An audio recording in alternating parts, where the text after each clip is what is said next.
Today we take a look at layers. You will learn that layers will be your best friends. The layer icon is two stacked squares in the upper right hand corner. Tap that to open the layer panel. You can see the layers are almost like pieces of glass stacked on top of one another. Each one has its own drawing on it. If you make a change on one, it does not affect the others, yet you can see through and they build up to make the whole drawing. Let's see how this drawing builds. Starting with all layers off, I will slowly turn them on and you can see how the drawing changes. Let's look at what's revealed under the layer panel. The top layer is blue. That means it's selected. It is the active layer that you're working on. On the far left, you will see a little thumbnail of what's on that layer.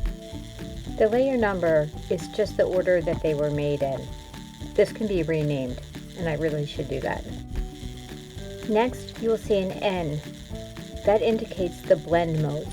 We'll look at those in a minute. Check mark means that it's visible, so the layer is turned on. You can easily toggle the layer off, and that content will disappear from view. Tap the letter to open your blend mode panel. Here you can adjust your opacity, although there's other ways to do it. Also, you can see the different blend modes. Scroll through the blend modes to see what the different effects are.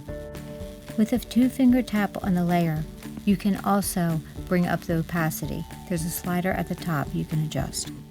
Tap the layer to bring up the layer options panel. Here you can rename, select layers, copy, fill with color. You can clear a whole layer. The alpha lock we'll get to later, along with masking and clipping. They're kind of advanced options. You can also merge your layers down to join them or combine down. There's a lot of options hiding in these layer panels. You really don't need to know everything to use them. With a swipe to the left on a single layer, you will reveal that you can lock, duplicate, or delete the layer.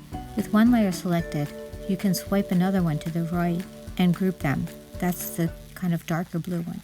You can continue to do this, and then you'll see that they'll all move together.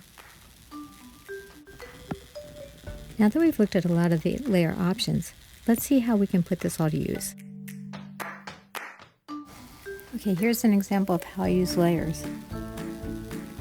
Sketch is a layer, then working from the back to the front, filling layers. Draw one tree, duplicate the layer, move it around, transform it. That same tree becomes multiple trees. You can continue to build the layer without affecting anything else. Here's what my finished layer panel looks like. You can see that each part has its own layer. Now it's your turn. What will you create?